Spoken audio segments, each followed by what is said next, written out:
In nearly every country, pancreatic cancer is the only major cancer with a 5-year survival rate in the single digits. Now, in order to help patients fight and survive this disease, more attention and awareness are needed.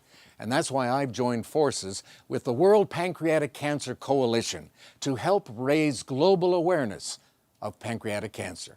You can participate this November by visiting worldpancreaticcancerday.org. We will never give up hope. My name is Gail Zuckerman, and I'm host of Growing Older with Gusto. And today, on a sad note, we are talking about the beloved Alex Trebek, who passed away earlier this morning at the age of 80 due to pancreatic cancer. He was a longtime pop icon and host of Jeopardy, which he held the Guinness World Record for the most game show episodes hosted by the same presenter. In March of 2019, he was diagnosed with stage 4 pancreatic cancer. Pancreatic cancer is one of the most aggressive forms of cancer to rebound from. And I have been working as a volunteer with the Lustgarten Foundation, which is based in Woodbury, New York, on Long Island for many, many years. And they are the largest private funder of pancreatic cancer research. Alex's death is a platform for us to talk about pancreatic cancer research today. And that's why we're here with Kerri Kaplan, who is CEO and president of the Lustgarten Foundation. So welcome to the show, Kerri. Thanks, Gail, for having me, and agree, sad day, but important to continue to bring awareness to pancreatic cancer when this kind of news happens. And with the passing of Alex Trebek, what does this mean for the Lustgarten Foundation and for the pancreatic cancer community? Well, I think one of the things that Alex Trebek did for this community is, well, he brought hope and he got people talking about it, and he wasn't afraid to talk about his illness and some of the side effects. He had depression and sadness and pain, and he was just very upfront about his illness, and he knew that there wasn't a cure for this disease. He was getting the best treatment, and the importance of clinical trials and early detection. And he brought a lot of awareness, and he was a beloved figure to so many. And I think he wrote a book. I thought he wrote a book also. He did. It was his 80th birthday just this summer, and he wrote a book. I think it came out the day after his birthday. And a lot of people, want to sort of retreat when this happens and not talk about it and not be forthcoming. And he was just completely forthcoming with the ups and the downs and how he was dealing with it. And, we heard from so many people that donated in his honor and that contacted us in his honor. And he did a public service announcement actually a year ago for the World Pancreatic Cancer Coalition that the Lustgarten Foundation is part of, with 80 organizations from around the world. And he really was, such a wonderful spokesperson for this disease. He was. And all cancers are bad. But what makes pancreatic cancer one of the worst when it comes to survival? So all cancers are bad when they're diagnosed at stage 4, when it's metastasized. And many cancers, because of mammograms for breast cancer, and because of colonoscopy for colon cancer and PSA tests for prostate cancer, many of those cancers can be caught earlier, stage 1 or stage 2, when it can maybe be surgically removed or some chemo. But all cancers are bad when they've metastasized. And unfortunately, most people that are diagnosed with pancreatic cancer, more than 50% are at stage 4, and 85% are at stage 3 and 4. The other reason that happens is, the symptoms are sort of vague. So it's what Alex Trebek sort of talked about in his public service announcement was his back pain, stomach pain, and obviously that causes many things that are not pancreatic cancer. So is there any specific part of the back where people might be alerted to the fact that it might be a sign? Is it upper, lower, middle? Well, it's Or generally the do you know? lower I mean, I just wondered out of but curiosity. you know, I sort of there's certain risk factors for pancreatic cancer. So if you have certain genetic mutations, people don't know that the BRCA mutation that people associate with breast cancer and ovarian cancer is also, a precursor to pancreatic cancer. Um, uh, Chronic pancreatitis, new onset diabetes late in life. So I would say, obviously there's many diabetics that don't get pancreatic cancer, but if you have some smoking, so if you have any of these risk factors, and then on top of that, maybe you have unexplained weight loss, back pain, stomach pain, certainly jaundice is a concern. One or more of these, that's particularly when you really need to go see a doctor. And what is the overall survival rate for people who have the type of pancreatic cancer that Alex Trebek had? So the survival rate for pancreatic cancer is still in the single digits. It's still only 9%. And while we're working very hard to increase that, and it has increased over the last few years, it's certainly not high enough. I mean, it's the third leading cancer killer of all the cancers. And, we have to do better. Right. But I know we've come a long way. I remember even 10 years ago, you told me that there weren't that many advances, but there are in the past 10 years, wouldn't you say? I definitely, and if people that followed Alex Trebek know, that he was on, and I don't know the specifics of his treatment, but he was on clinical trials. He actually, he had a very good quality of life. I believe he was taping up until recently. And, when the Lustgarten Foundation was founded more than 20 years ago, there was one treatment, there was very few clinical trials, there was almost nobody working on this cancer. And now, people can live, he lived almost 2 years and even more than that, and they go on, and people have many treatment options. It's not just one. They can go on a standard of care, then on one clinical trial, then another clinical trial. So, there's many options, certainly to extend the quality and the quantity of life. And we are making progress in early detection too. The early detection blood test that we are funding is actually in a clinical trial now with healthy people. So Right. people that are not known to have, a cancer are now can enter this and be followed and have this test. That's fabulous. That's great.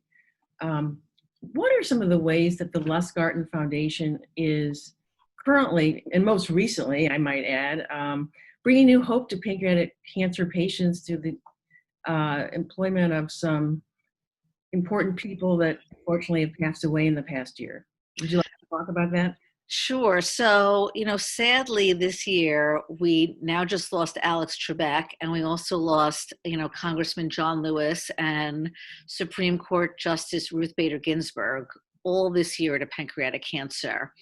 So recently, we established the Ruth Bader Ginsburg and John Lewis research program, and our first grants in this program are actually going to be to promote female and minority scientists. There actually is a prevalence in African Americans of pancreatic cancer, and it's known that they actually don't do as well with treatment options, and their survival is not as good as Caucasians. And so we need to study why that is, but we also feel like we really, in honor of what John Lewis and Ruth Bader Ginsburg fought for, civil rights and equality, we want, to promote more female scientists and more minority scientists. And clearly, the more scientists that you bring in, that will help study, there'll be an interest in studying minorities. So, we proudly just announced this fellowship, and there'll be a call for grant proposals that is going to be coming out, in the first quarter of next year. So, we'll continue to recognize it in their honor, wonderful. That's wonderful. How can people support your efforts at the Lustgarten Foundation? Can you talk about that a little bit? So, yeah, thanks for asking. I mean, Gail, you started getting involved with the Lustgarten Foundation by walking, Right. and we actually have more than 30 walks across the country. Right. They are all currently virtual. So, whereas, thousands of people would get together in New York or in Chicago or in Boston or in California, we are now having groups of people, get together just with their immediate family and walk on their own. But, we'll be doing we'll have, walks in Florida in February and walks in California in February. And we'll be back in New York City and Westchester in April. And if you visit our website, www.lustgarten.org, that's lustgarten.org. First of all, you can certainly donate in honor of Alex Trebek. We've received many donations, and actually last year, just about this time, when people may remember the Tournament of Champions with the greatest of all times with, Ken Jennings and James Holzhauer, some of those contestants put out a contest to see how well people did in Jeopardy and then to donate based on how many questions they got right. And we raised, nearly $100,000 last November in honor of Alex Trebek. And, maybe this November, visit our website and donate in his honor. We actually sent Alex for the holidays last year this wonderful box with messages from all the people that supported him, and he was so thrilled to get that. So I know his family, I'm sure, will want to continue on with that legacy, and we'll of course let them know, about all the donations that we receive in his memory and his honor. That's wonderful. That's wonderful. What about some of your social channels that you want to talk about, people following you? Yes, please. I mean, you'll see we posted today. We are on Facebook and on Instagram and on Twitter. It's at Lustgarten FDN. Please follow us on social media. I mean, I think that's where, especially with all the current, news that's happening, I think a lot of people are on Twitter and Instagram and Facebook, and, follow us for the latest updates. You'll hear more about the announcements when, we give out the grants for the Ginsburg Lewis program, and you'll hear more about our new Robert F. Visa Clinical Accelerator Initiative, where we'll be sponsoring small science-driven clinical trials for patients. So, whether you know someone with pancreatic cancer or you just, because of these sort of beloved celebrities, you want to learn more about it, by all means, follow us on social media, Lustgarten Foundation social media channels. That's great. Well, I know I've really enjoyed my association with the foundation and knowing you and all the other people that do such good work with the Lustgarten Foundation. Any other thoughts that you have that you want to share with our listeners?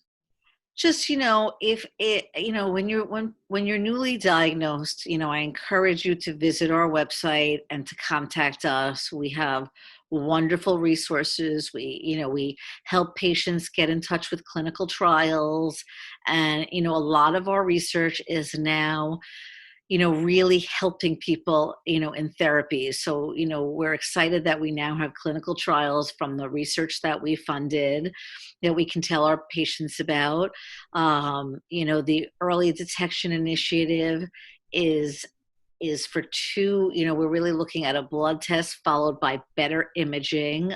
It's really exciting that we're looking at, training the computer to find a pancreatic cancer tumor when it's very small before even, the radiologist could detect it on a scan. Lots of people have CAT scans or MRIs for other reasons.